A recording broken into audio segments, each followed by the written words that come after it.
یا ایها الذین آمنوا اذا قمتم الى الصلاة فاغسلوا وجوهکم وأيديكم إلى المرافق وامسحوا برؤوسكم وأرجلكم إلى الكعبين. صدق الله العظيم. اللہ تبارک و تعالیٰ پا دی آیات مبارکہ کی فرمائی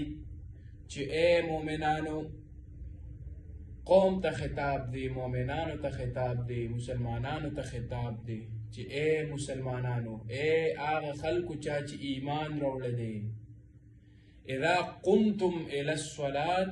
کل چی تاسو ادریگے صلاة تا. علاکر صلاة سمانا دا نن سبا کو تاسو کتلی دیر منکر حدیث دا حدیثو نا چی کم منکر خلق دی دا صلاة نا اغوی صرف دا منز مانا اخلی. دا صلاة معنا دا عربو پا لحاظ کر عربی جب پا لحاظ تا چی تا اگوری نو دیبا دا عبارت مطابق بعض ازائی کی معنا بدل رازی. لکہ اللہ جل جلالہ پا قرآن مجید کے فرمائی چی ان اللہ و ملائکتہ یصلون علی النبی یا ایہا الذین آمنوا صلوا علیہ وسلموا تسلیما. اللهم صل على محمد وعلى آل محمد كما صليت على إبراهيم وعلى آل إبراهيم إنك حميد مجيد. نو دیده کہ اللہ جل جلالہ فرمائی چی زو او زما فرشتے پا نبی علیہ السلام مانے صلاة کی. دا صلاة نا مطلب دیده کی رحمت تے. پوشوی کم دیده کہ دا صلاة نا مطلب رحمت تے. خود دیده کہ چوس اللہ فرمائی چی کل تاسو ادرے گئے نو ادری گی خلق رحمت تے، ادری گی خلق ستا. نو گورا دا عبارت نا پتہ لگی چیزے کہ دا صلاة مطلب منز دے. نو اللہ جل جلالہ بیا دا دی منز پا اخبر شرائط فرمائی چی لگا تاسو منز تا ادرے گئی نو دا منز دسی نیرے چی بس تراش و بس قاق پو ادرے دے او بس چی ارسنگ جامعی دے چولی ادرے دے او چو بیا دس ادرے دے رو چی ارس دے کل. نو دی آیت نا دا او دس ثابتی گی، دا او دس فرزوالی ثابتی گی، تا او دس فرزوالی دا دی آیت نصابی دیگی. اللہ جل جلالہ فرمائی چی یا ایوہ الذین آمنوا اذا قمتم الى الصلاة فاغسلوا وجوہکم. رمانے شرط خپل مخون وینزے. اس دا مخ مقدار سونا دے، مخ مقدار داری چی لکا داستا کم مخ دا دیزے نے دا سی دا ٹول چستا لائے یا چا گیر دیر زیادہ غٹی نو آگا چی لکا اوبرسی پا آسان نور رسی نو آگا بیا حلال کئی پا دیکی. او چاچا گیر سی نارمی لکا زمان دا نارمل گیر پا دیکی اوبرسی نو با دیتا لسی اوبا ورواش او دن سرمن تو اوبا ورسوا. نو دا دا مخ دا انزلو طریقه را. بیاور باسی وی چی فغسلوا وجوهکم و ایدیکم الى المرافق او لاسون خپل وینزی سره دا سنگلو. او دیده که در الا پا معنی دا سره ده معا سره دا سنگلو مطلب سنگلو پوری نا چی دیزا پوری میزی سنگل برده نا سنگل باور سره دی دا زی باور سٹول کور که یا سنگل با مکمل لمده. نو خپل لاسون وینزی سره دا سنگلو ده سنگلو سره.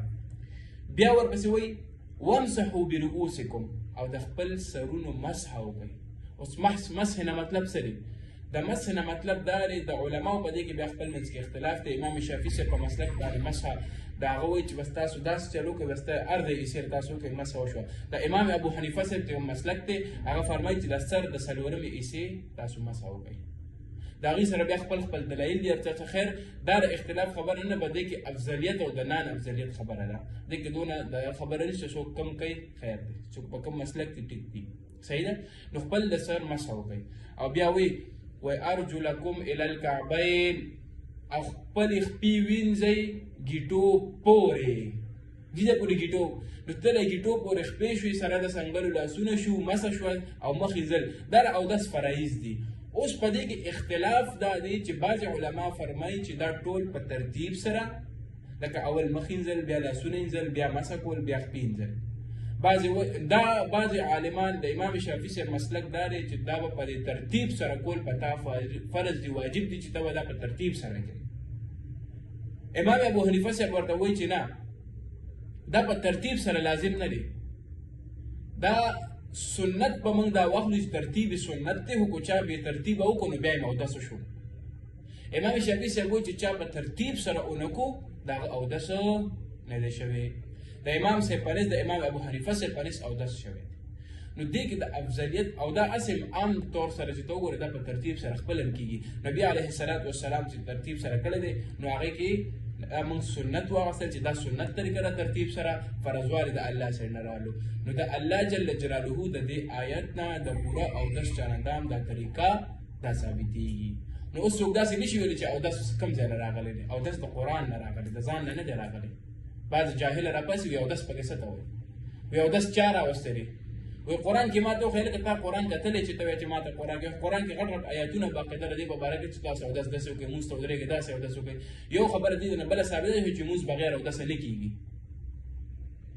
مونځ بغیر اودسه نه کېږي هغه حساب به نه کوئ چې بس ورشه بغیر اودسه مونځ وکړه داسې چل شوي چې یو علاقې والا به مونځ نه کوي یو ملا راغلو هغه ورته چې تاسو دا مونځ ولې نه کوئ هغه ورته چې موږ ته اودس ګران دی هغه ورته راځئ بې اودسه دا مونځونه کوئ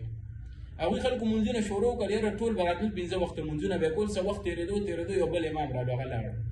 هغه څوک ته چې دا خلک به خپې بلې خپې هم راتلل دا خلک به په سقاف به هم راتلل په خرابو جامو کې به هم راتلل ګډ وډ به راتلل نه به یې د ځای د پاکۍ خیال ساتو نه به یې د ځان د پاکۍ خیال ساتو بې اودسه به یې مونځونه کول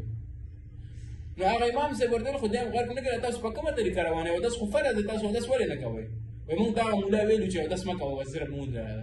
نو دا لاړو هغه زوړ چې کوم د جومات امام ویل که تاسو څنګه د کلیوالو ته ویلي چې اودس مه کوه بس داسې مونځ کوئ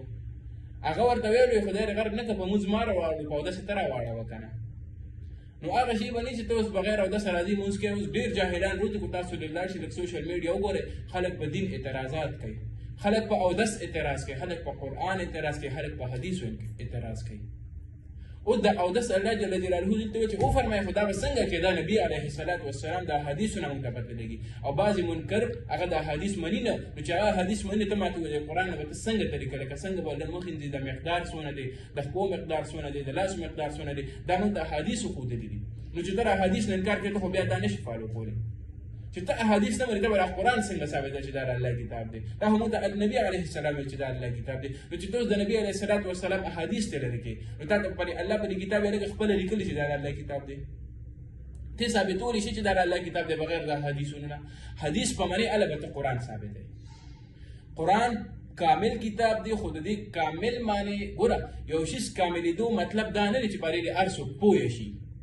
دا کامل دی خو د دې د پوهېدو دپاره به ته حدیث زده کوې چې دې نه د کاملیت نه د ته پوره کامل شیز اوچت کړې نو هغې دپاره به ته حدیث ګورې نو د احادیثو نه بغیر د قرآن پوره سمجھ کې راتلل دا ناممکنه خبره ده لکه قرآن وایي چې زکات ورکه نو څونه زکات ورکه چا چاله ورکه هم قرآن ویل چې چا چاله ورکه خو څونه ورکه په دې کس څونه زکات کېږي چې داسې حالت یې څونه زکات کېږي نو دا ټول بیا موږ ته احادیثو نه راغلي دي قرآن کې اذان نشته دی ولې موږ اذان کوو حدیثو کې راغلي دي چې دا حدیث نه منې ته خو به اذان هم نه منې دا مونځ چې موږ په کومه طریقه کوو ودرېږو کینو پاسو رکوع کوو سجده کوو دا ټوله طریقه د مونځ دا موږ د قرآن کې خو نه ده راغلی همدې قرآن کامل کتاب د خو د دې نه نبي علیه الصلاة والسلام ته پته لګېدلې هغه موږ ته د حدیثو په ذریعه رارسېدلي نو چې ته حدیث نه منې ته به د قرآن د مونځ د طریقه څنګه سمې نو د قرآن مجید سره سره د احادیثو موږ ته اشد ضرورت دی د احادیثو نه انکار کول کفر دی ځکه دا د قرآن نه انکار کول او څوک چې د قرآن نه انکار وکړي اس هغه د الله جل جلاله نه انکار کوي ځکه دا کتاب د الله دی نو د الله نه چې انکار کوي د کتاب نه دې ول انکار وکړو بس خبره ختم نو بیا د مسلمان او د کافر په منځ کې فرق پاتې نه شو هغه هم قرآن نه مني تیم نه مني هغه هم حدیث نه مني تیم نه مني هغه هم وایي چې زه نبي علیه السلام نه منم هغه ضد کوي کینه ساتي بغض ساتي حسد ساتي نبي علیه السلام نه مني تیم نه رکوع کوو سجده کوو دا ټوله طریقه د مونځ دا موږ د قرآن کې خو نه ده راغلی همدې قرآن کامل کتاب د خو د دې نه نبي علیه الصلاة والسلام ته پته لګېدلې هغه موږ ته د حدیثو په ذریعه رارسېدلي نو چې ته حدیث نه منې ته به د قرآن د مونځ د طریقه څنګه سمې نو د قرآن مجید سره سره د احادیثو موږ ته اشد ضرورت دی د احادیثو نه انکار کول کفر دی ځکه دا د قرآن نه انکار کول او څوک چې د قرآن نه انکار وکړي اس هغه د الله جل جلاله نه انکار کوي ځکه دا کتاب د الله دی نو د الله نه چې انکار کوي د کتاب نه دې ول انکار وکړو بس خبره ختم نو بیا د مسلمان او د کافر په منځ کې فرق پاتې نه شو هغه هم قرآن نه مني تیم نه مني هغه هم حدیث نه مني تیم نه مني هغه هم وایي چې زه نبي علیه السلام نه منم هغه ضد کوي کینه ساتي بغض ساتي حسد ساتي نبي علیه السلام نه مني تیم نه مني فرق پکې څه شو لہذا زموږ نوجوان نسل ته خواست دا دی چې ځان له خپلې عقیدې برابر کړي قرآن سره سره حدیث ډیر ضروري. نن سبا دا خبره ډیره په سوشل میډیا روانه چې حدیث ضرورت سره دونه حدیث صحیح دي دونه ضعیف دي. لکه ته په صحیح او په ضعیف مؤلفېږي چې ته دا خبرې کوي چې دا ټیک دی او دا ټیک نه دی. بس د خپل علماو سره مینه پکار ده، د علماو دا بغض ختم کوي. ګوره چې یو قام خلک خرابوي د هغه د علماو بېعزتي وکړه، بس هغه د علماو کې د هغه په نظر کې علما خراب کا او په خپله د علماو نه چې واوړېدو د مدارسو نه واوړېدو خانقاګانو نه ووتو د مساجدو نه ووتو او په خپله اټومیټیکلي بېدینه شي. مسلمانانو ته ضرورت څه دی بیا؟ دا په نوم مسلماني خو نه ده پکار. مسلمان هغه دی چې په قرآن سره سره په حدیثو عمل وکړي، د پیغمبر په طریقو عمل وکړي، د الله په احکاماتو عمل وکړي. مسلماني څه اسان شی خو نه دی چې ته سره په نوم ځان ته لا اله الا الله محمد رسول الله دې ورته وایي چې زه مسلمان یم او زه به نور څه هم نه کوم، خیر خیریت دی. نه نه، خیر خیریت نه دی. قرآن کې الله فرمایي چې والعصر ان الانسان لفی خسر. الله په زمانه قسم خوري چې انسان په خساره کې دی. نو چې انسان په خساره کې دی الله په خپله قسم خوري، خو بیا یې وایي چې کوم انسان په خساره کې نه دی هغې دپاره څلور شرطونه الله جل جلاله فرمایي. امام شافعي صاحب فرمایي چې د یو انسان د ژوند تېرولو دپاره د انسان د ښکلې زندګۍ تېرولو لپاره به دا یو آیت دا یو صورت کافي دی چې الا الذین آمنوا، هغه خلک په خساره کې نه دي چې ایمان وروړی، وعملوا الصالحات او نیک اعمال یې کړي، وتواصوا بالحق د حق تلقین کوي، وتواصوا بالصبر او د صبر تلقین کوي، د حق وصیت کوي، حق رسوي بل ته او په هغې باندې بیا صبر کوي چې بلې ته څه تکلیفات راځي، ایمان به هم وروړي نیک اعمال به هم کوي. څلور واړه شرایط یو بل سره متصل دي. د کامل ایمان دپاره د الله جل جلاله احکامات د نبي علیه الصلاة والسلام په طریقو پوره کول لازمي دي. لہذا موږ ټول له پکار دي چې د الله جل جلاله احکامات په پوره طریقې سره د نبي علیه الصلاة والسلام د کامل تعلیماتو مطابق ادا کړو. انشاءالله هغه ورځ لرې نه ده چې زموږ مسلمان قوم به په اوچته لاړ شي. وما علینا الا البلاغ.